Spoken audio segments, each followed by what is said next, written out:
Chelsea and Debbie are leading it, and I don't know if you haven't signed up, if anybody can still sign up. They can still sign They up. still can, okay. Everyone is welcome.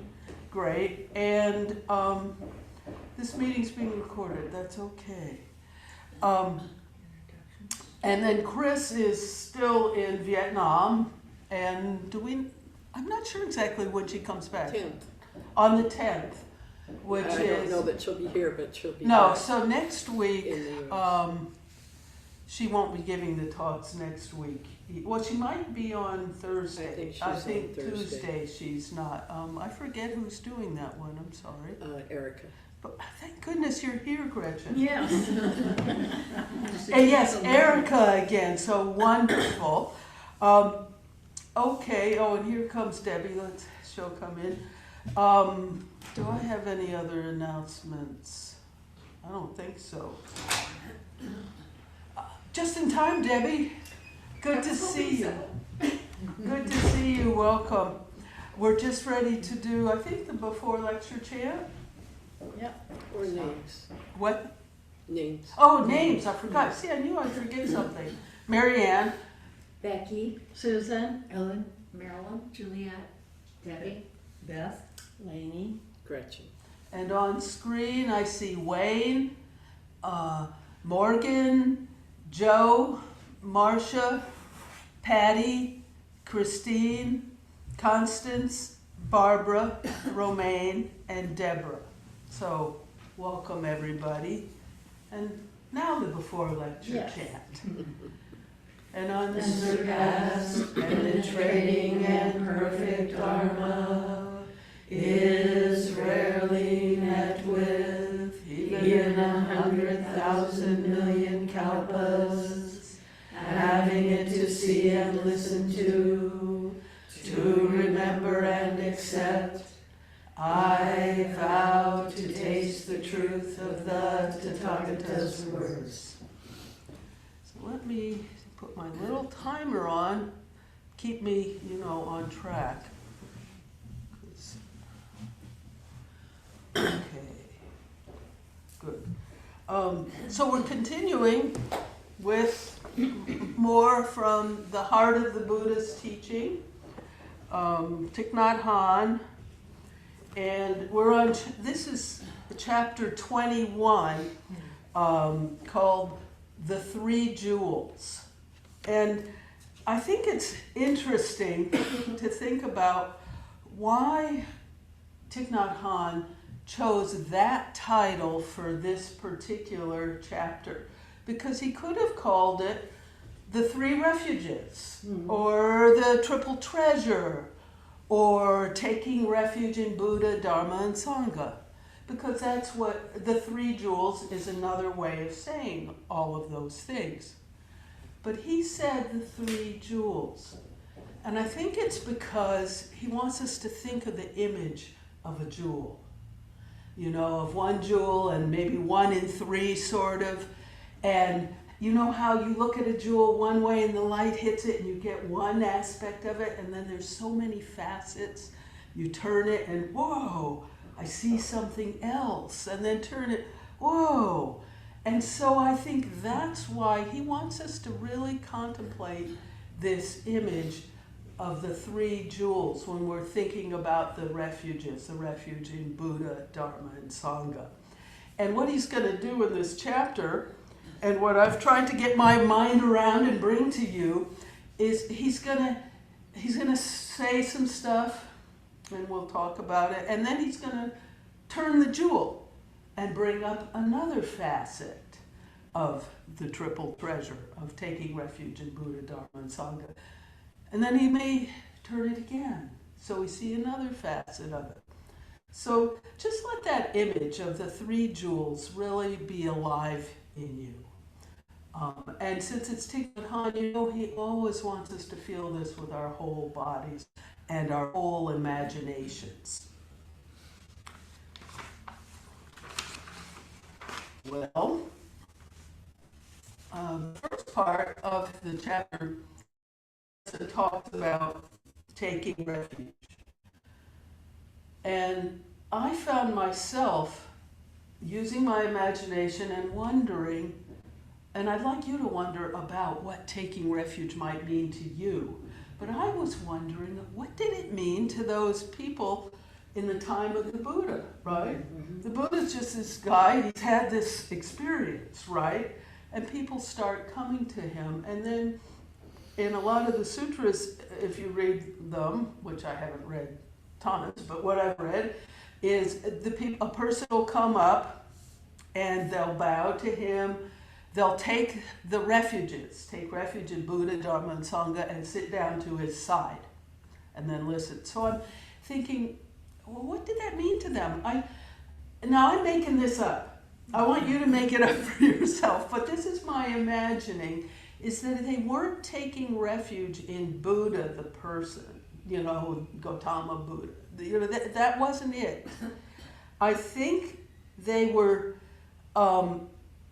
taking refuge in Buddha as a trusted teacher, but maybe in the prospect that something could happen in their lives, that they too might wake up, that they too might have some sort of opening and shift in their lives, in their consciousness, in their understanding. And they were taking refuge. They were coming home to that as a safe place, coming home, hopefully taking refuge, coming home to themselves.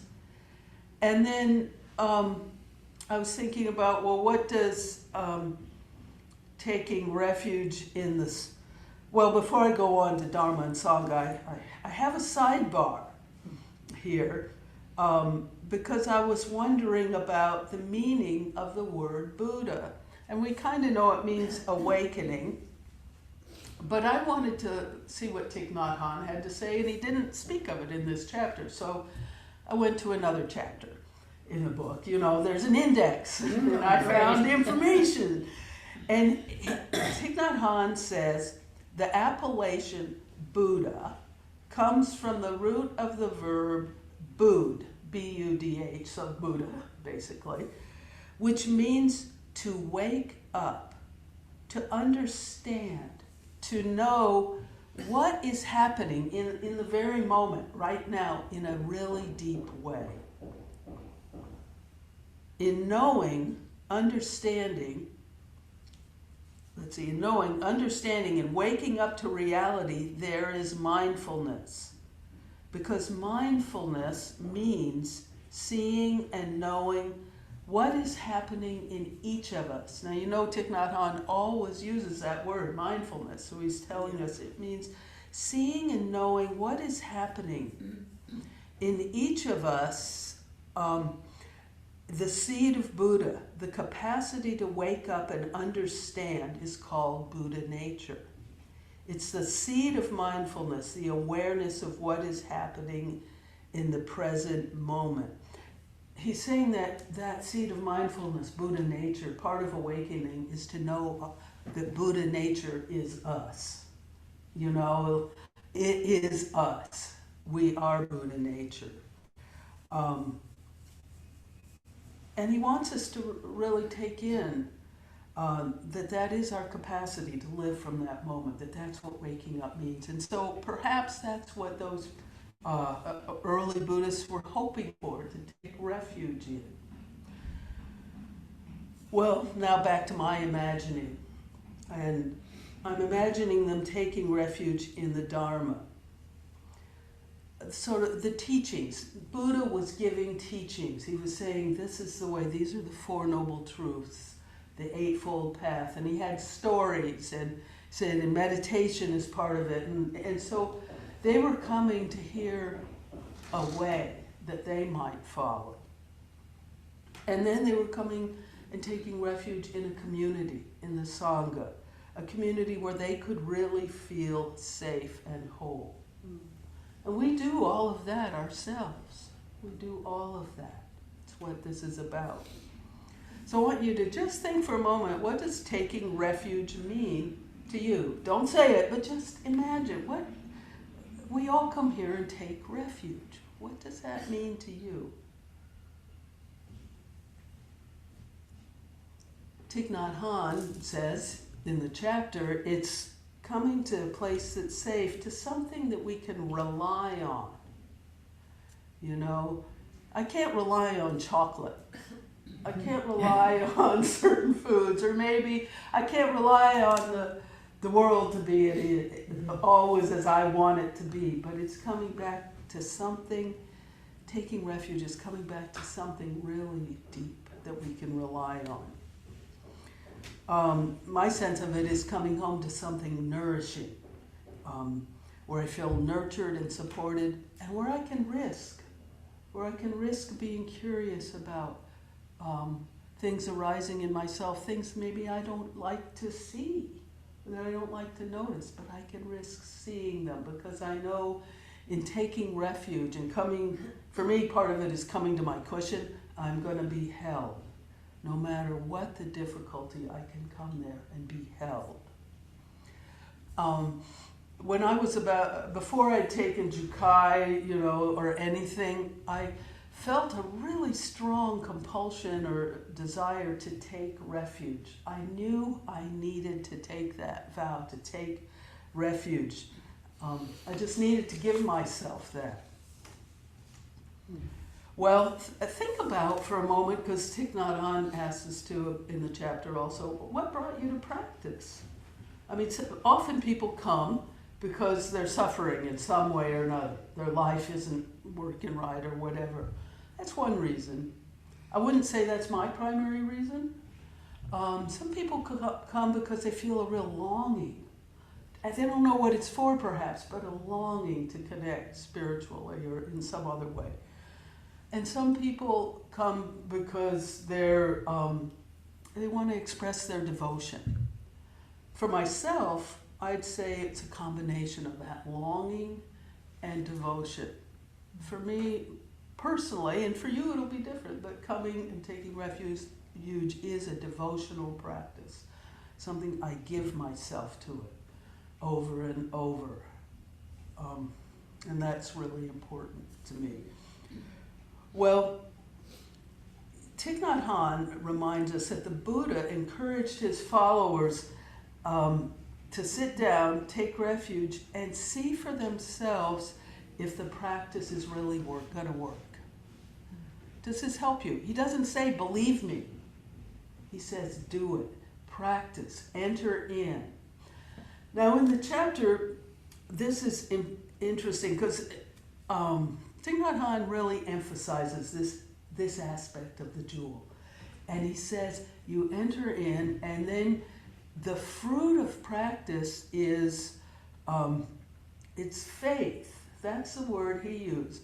Now, that's not my word. I don't usually use faith, but he says faith is not blind, nothing like that. It's when you begin to experience the fruit of practice. Maybe when you first came, you were just barely hanging on, I had a couple friends in the Sangha, or somebody said something that just clicked. But then as you do the practice more, you find in yourself what grows, and and faith is the fruit of that practice. I don't call it faith, I like to call it confidence, because that's how I feel it. I feel it in my body as a real confidence that in this practice, that I can sit down and hold and be present for whatever is presented, no matter how horrible or wonderful. I can just sit right there in the middle of it. Well, let's see. I'm just wondering if you felt your confidence grow. Don't answer out loud, just think, Have you felt your confidence grow in your practice the more you keep at it through thick and thin? Well, he ends the section, this turning of the jewel, with, when we touch these three jewels directly and experience their capacity to bring about transformation and peace, our faith, or confidence, is strengthened even further. And then this is really important. He says, the three jewels are not notions. They are our life. By notions, he means they're not something we just think up here. It's not from the neck up. It's something through our whole body. It's our entire experience in the world. They're not notions, they are our life. The three jewels, Buddha, Dharma, and Sangha, are our life. We live them and we turn them, and they're alive for us. Okay, so that's one section. Now he's going to turn the jewel a little bit and give us something else. And this is interesting. He says, the Buddha's not alive without each one of us. And he says it this way. In Chinese and Vietnamese, practitioners always say, quote, I go back and rely on the Buddha in myself. Adding in myself makes it clear that we ourselves, each one of us, even our current administration, each one of us is the Buddha. We ourselves are the Buddha. When we take refuge in the Buddha, we must also understand, now here's a little tweak, the Buddha takes refuge in me. In other words, the Buddha's not alive without each one of us. And it's not alive without every creature and being on the planet and perhaps the universe. The Buddha takes refuge in us.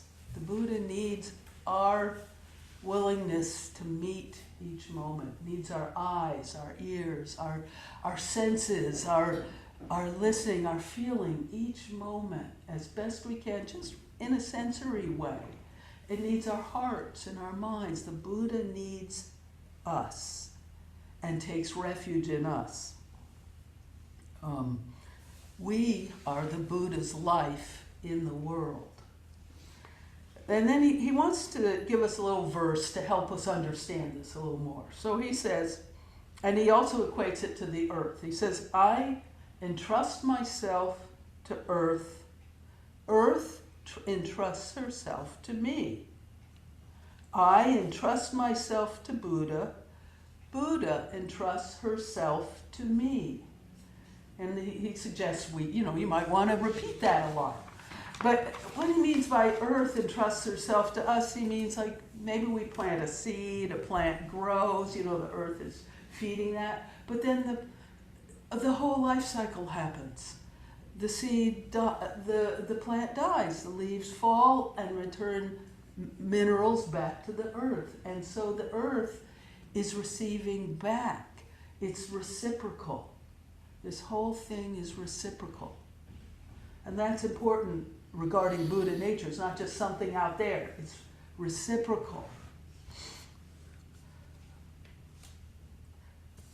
He says, when we take refuge in the Buddha, we entrust ourselves to the soil of understanding. And the Buddha entrusts him or herself to us for understanding, love, and compassion to be alive in the world. In other words, without us, there's no love, no compassion, no nothing in the world. We're needed. Okay, I'm going to turn the jewel again. Now, he wants to deepen our understanding. And the next thing he gives is it's a different translation of the verses of refuge that we take when we have some sort of ceremony, like a full moon ceremony or a jukai, of where we have a period where we have repentance, like all my ancient twisted karma, that part, and then we say, I take refuge in Buddha before all beings, blah, blah, blah, blah. There's 3 phrases of that. Well, the next section is he quotes that, except his translation is different a little bit, especially in the first line, and I think it's important what he does. He says in the first line, instead of saying, I take refuge in the Buddha before all beings, he says, going back,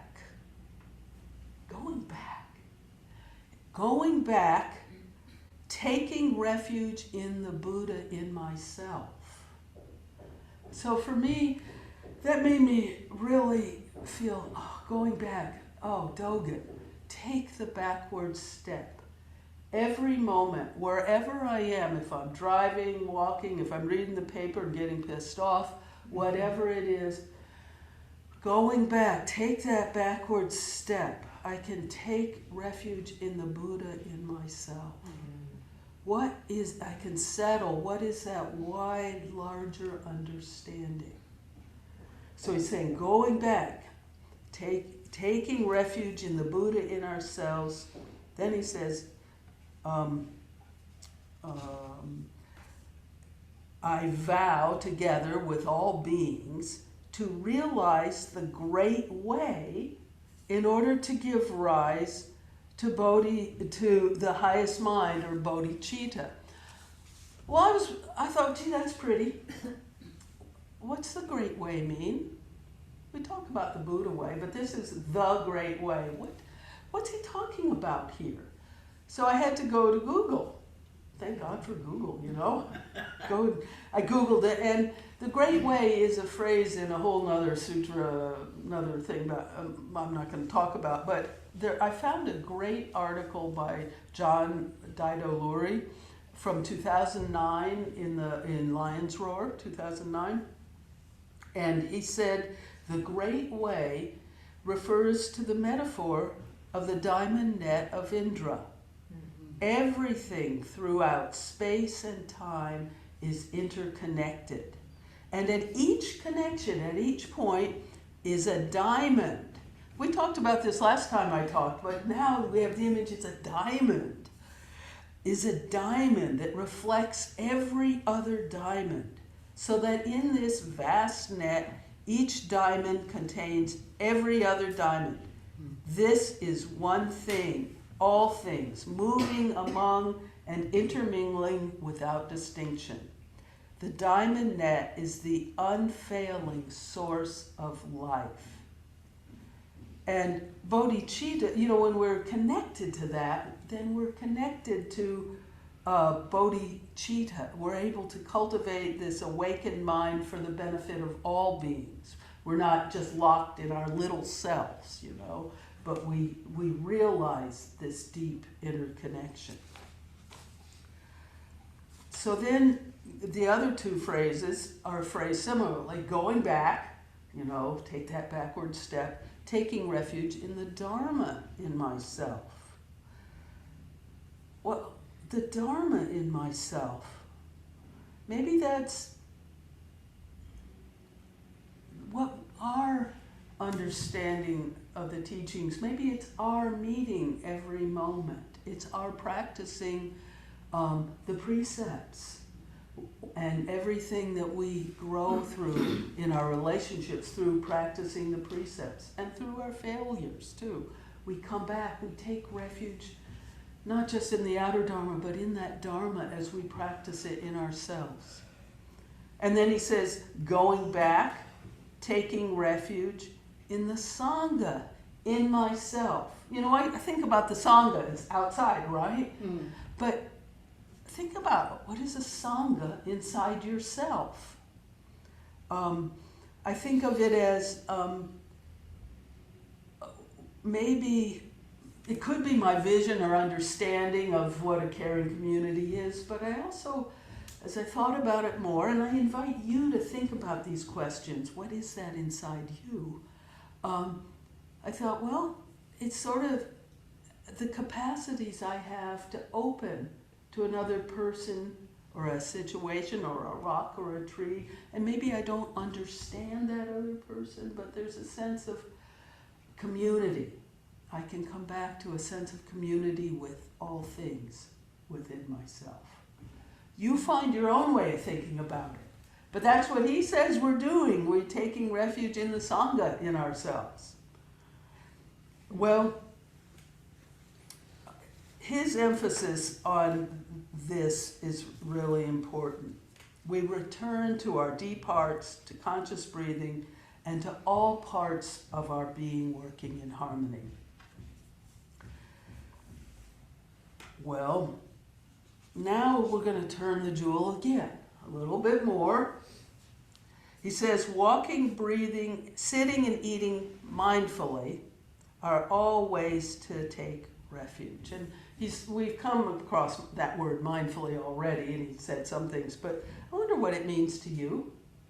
Don't say it out loud, But what is your experience of mindfulness or walking or being in the world mindfully? For me, I started to think about it and I thought, well, maybe it's stopping, coming back to my breath, no matter what's going on, to my ground, to my senses. And sometimes I have to do it, come back to my cushion right there, but it can happen just any moment.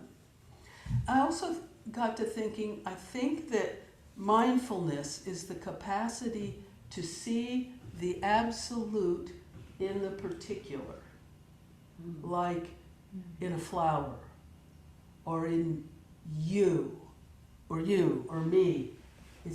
Well, I was listening to a Dharma talk from Norman the other day, and he quoted William Blake, a very famous four-line quatrain from the Auguries of Innocence, which says just that, seeing the absolute in the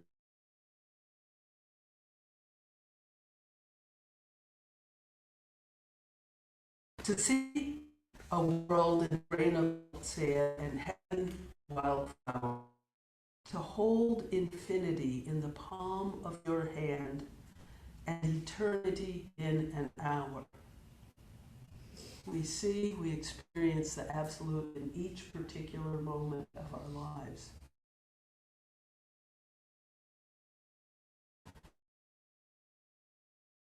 Well, we're going to be out of time soon. I'm going to pause that. Now it's bothering me. I'm running out of time. I know.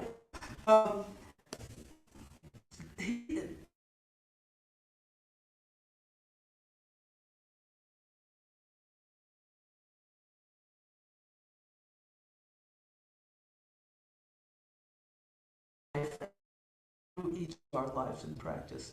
And whenever the Four Noble Truths, the Noble Eightfold Path are practiced, the living Dharma is there.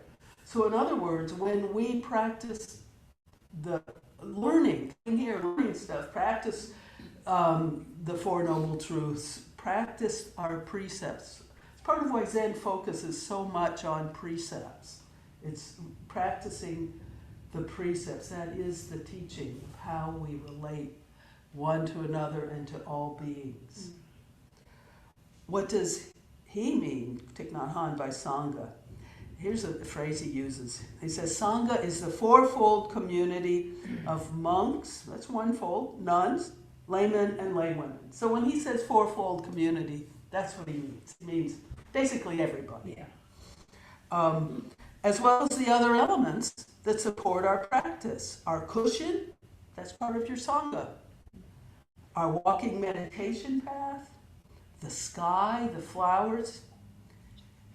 The Sangha is committed to taking refuge in the Buddha, this is me, not him, in the Dharma and in the practice. And it's a group of people with whom we make warm, honest, and trusting relationships, and in a larger sense, it's the larger world.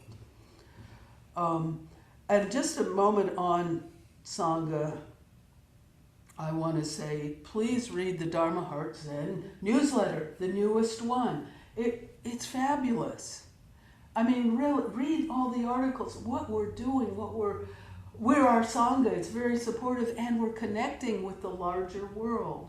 Read that. It's a great newsletter. I'm so impressed. I have nothing to do with its creation, and yet here I got to read it. It's wonderful. Finally, Thich Nhat Hanh says, Dharma and Sangha are the doors through which we enter the heart of the Buddha. And now I'm going to read you one more thing. We're going to turn the jewel one more time, and it gets a little trippy here, but this is Thich Nhat Hanh.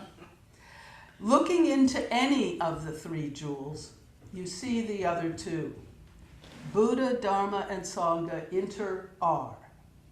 If you look after the Sangha, you are looking after Buddha. When your Sangha is happy and advancing in practice, the holiness of the Sangha increases and the presence of the true Buddha and true Dharma become clearer. When you walk in mindfulness, you are taking care of the Dharma. When you make peace with another member of your Sangha, you are looking after the Buddha. Going into the meditation hall Offering incense and tidying the altar are not always the only ways to look after the Buddha. When you touch the true Sangha, you touch the Buddha and the Dharma. The Dharma cannot exist without a Buddha and a Sangha. How could the Dharma exist if there were no practitioners? A Buddha is a Buddha when the Dharma is in him or her. Each jewel contains the other two. When you take refuge in one jewel, you take refuge in all three. This can be realized in every moment of our lives. So, thank you. That's the talk part of this. I think I'd like to once again have pairs, maybe? Pairs? Fine. Two people, 5 minutes each so that we take 10 minutes total. And think about some of these words. What does it mean to you to take refuge? Or what is mindfulness? What is awakening? What does Buddha or Dharma or Sangha mean to you?